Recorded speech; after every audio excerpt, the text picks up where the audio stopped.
अस्सलामुअलैकुम दोस्तों, अल्लाह पाक के फजल करम और शुक्र के साथ मैं उम्मीद करता हूँ आप सब लोग खैरियत से होंगे।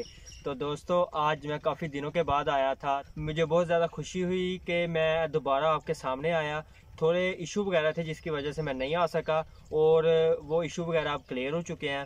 तो दोस्तों आज मैं आपको अपने पपाया के बारे में बताने लगा हूँ। आज मुझे अपने पपाया को लगाए हुए तकरीबन 2 माह से कम वक्त हो चुका है और तकरीबन मुझे जो मैंने शिफ्ट किया था अपने पपाया को वो 24 मई डेट है। और आगे आप हिसाब लगा लें क्योंकि वीडियो कई बार ऐसा भी होता है कि लेट अपलोड होती है। कुछ लोग ऐसे होते हैं जो लेट देखते हैं, लेकिन 24 मई को मैंने जो पपाया है वो ज़मीन में शिफ्ट किया था। उसके बाद के जो रिज़ल्ट है वो मैं आज आपको बताने लगा हूँ। तो दोस्तों सबसे जो ज़रूरी और इम्पोर्टेंट बात है कि शिफ्टिंग कब करनी चाहिए और किस हालत में करनी चाहिए, क्योंकि मैं जो भी आपको बताऊंगा प्रैक्टिकली वो बातें मैं कर चुका हूँ। तो दोस्तों जो वीडियो बनाने का मेरा जो मेन पर्पस है ना वो यही है कि मैंने जो गलतियाँ की हैं वो आप लोग इस गलतियों को ना दोहराएं।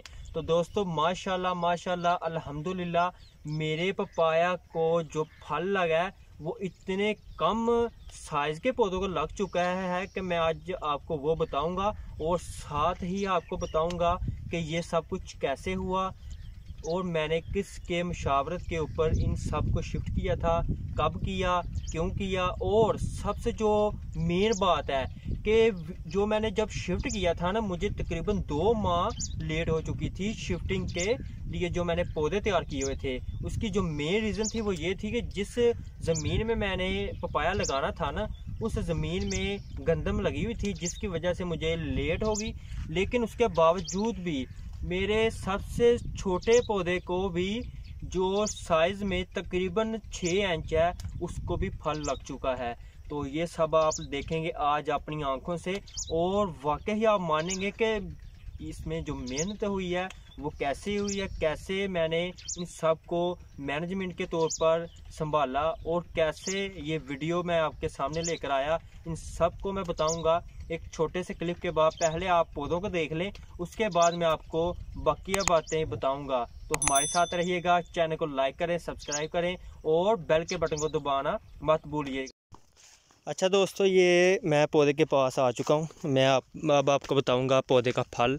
ये शाइनिंग है, ये फल चेक करें माशाल्लाह फल बहुत ज़्यादा अच्छी तरह है। और इसके तना चेक करें आप बस, बहुत अच्छा तना और जितना मोटाई में चाहिए उतना इसका तना है।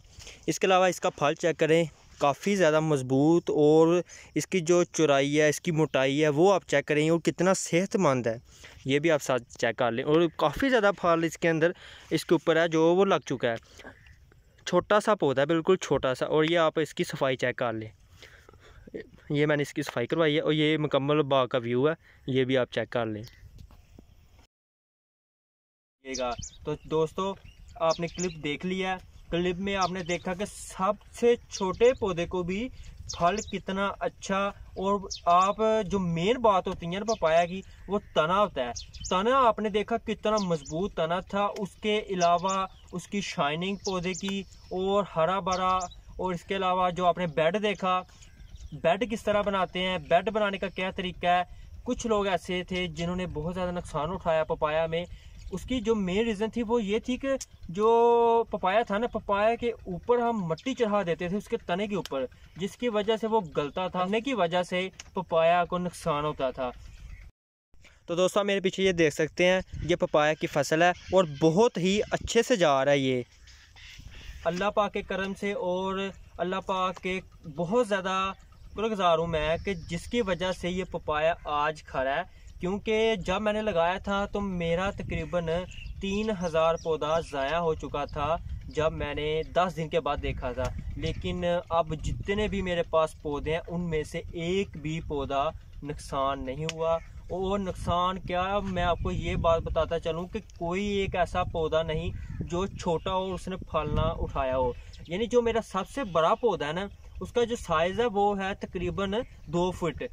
2 फीट सबसे बड़ा साइज और सबसे जो छोटा साइज फल के तौर पर मैं आपको बताने लगा हूँ वो है 6 इंच, यानी 6 इंच 8 इंच तकरीबन।